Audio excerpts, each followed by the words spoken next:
Welcome to our channel.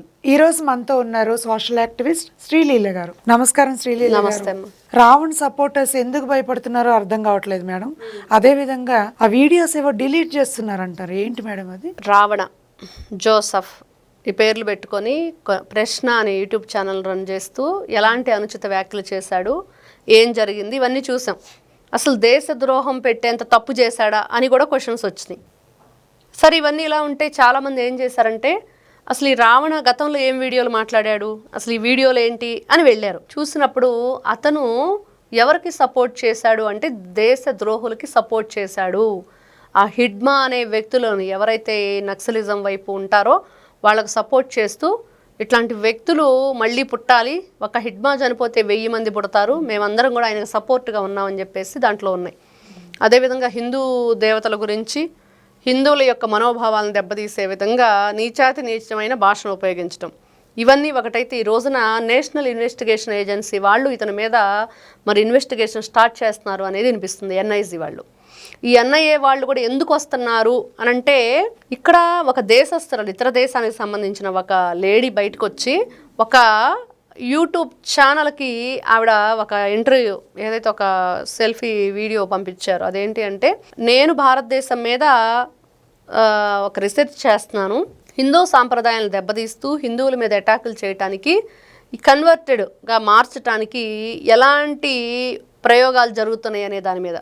అంటే Christianity మిషన్కి సంబంధించిన వాళ్ళు కన్వర్టెడ్ ఎలా చేయిస్తున్నారు, అదేవిధంగా మరి ఈ మనం చెప్పుకుంటున్న ఉగ్రవాద సంస్థలు ఏవైతే ఉన్నాయో వాళ్ళు కూడా మరి ఏ విధంగా దీన్ని నడిపిస్తున్నారు అనేది. వీటన్నిటి వెనకాల ఎందుకు చెప్పుకోవాల్సి వస్తుందంటే, ఇదిగో ఈ రావణ్ ఇలా మాట్లాడటానికి, ఇలా చేయటం వెనక ఉగ్రవాద చర్య కూడా ఉందా, ఎవరు ఇతన్ని ఇంతగా సపోర్ట్ చేస్తున్నారనే దాని మీద ఇన్వెస్టిగేషన్ స్టార్ట్ కాబోతుంది.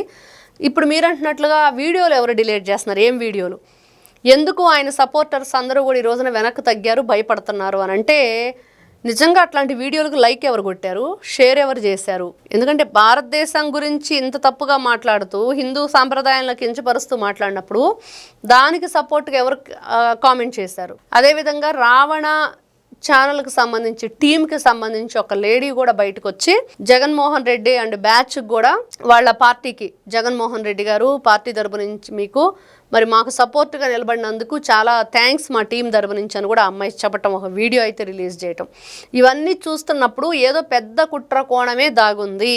అందుకనే వీళ్ళంతా భయపడుతున్నారు. అమ్మ పొరపాటున లైక్ కొట్టామా, లేకపోతే షేర్ చేసామా, లేకపోతే ఇంకేదన్నా చేసామా అని చెప్పేసి ఆ షేర్ చేసినవి, ఆ లైక్లు కానీ, ఆ వీడియోస్ కానీ అప్లోడ్ చేసినవి డిలీట్ చేసుకుంటూ ఉన్నారంట.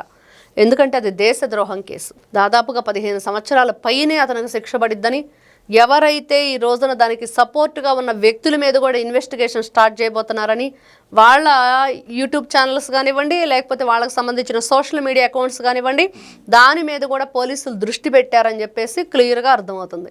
నేరాన్ని సపోర్ట్ చేయడం కూడా నేరమే కదా. అంతే కదా, మరి అదే ఈ రోజున జరుగుతుంది. కాబట్టి వీళ్ళంతా భయపడటం, అదేవిధంగా వాళ్ళు ఏదైనా తప్పుగా ప్రవర్తించి ఉంటే ఆ వీడియోలో అవి డిలీట్ చేయటం జరుగుతుంది. ప్రకాష్ రాజును చూస్తున్నాం, అతనికి కూడా పూర్తి వ్యతిరేకత ఈ రోజున ఎదురవుతుంది.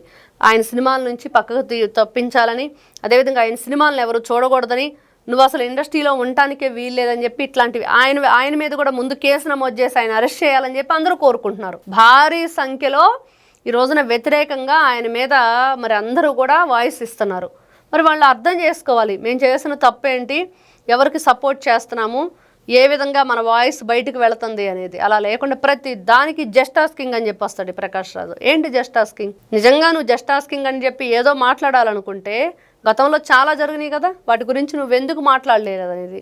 ఈ రోజున నేషనల్ ఇన్వెస్టిగేషన్ ఎన్ఐఏ కూడా బయటకు వచ్చి ఈ ప్రశ్న రావణ మీద ఇలాంటివి జరగబోతున్నాయి అనేది మనం కథలు వింటూ ఉంటే ఎంత లోతుగా ఇతని గురించి ఇంకా వివరాలు రాబట్టాలి, ఈ వెనక ఎవరున్నారు అనేది కూడా తెలుసుకోవాల్సిన పని ఇంకా ఉంది, చాలా ఉంది. కానీ వీళ్ళకి శిక్ష పడాలి, 15 సంవత్సరాలు పడిద్దా, 20 సంవత్సరాలు పడిద్దా అంటే ఫస్ట్ వీళ్ళ అకౌంట్స్ బ్లాక్ చేయాలి, మళ్ళీ అవి తిరిగి ఉపయోగించకుండా చేయాలి. ఇట్లాంటి వ్యక్తులకి ఈ రోజున ఈ కేసుల్లో ఉన్న తర్వాత మరి ఏదో 4 ఏళ్ళు 5 ఏళ్ళు జైల్లో ఉండి బయటకు వచ్చిన తర్వాత మళ్ళీ మేము చేస్తామంటే కుదరదు. దానికి సంబంధించిన అన్నీ కూడా కొన్ని నిబంధనలు పెట్టి బయటికి పంపించాలనేది ఈ రోజున అందరూ కోరుకుంటున్న విషయం. Thank you. నమస్తే.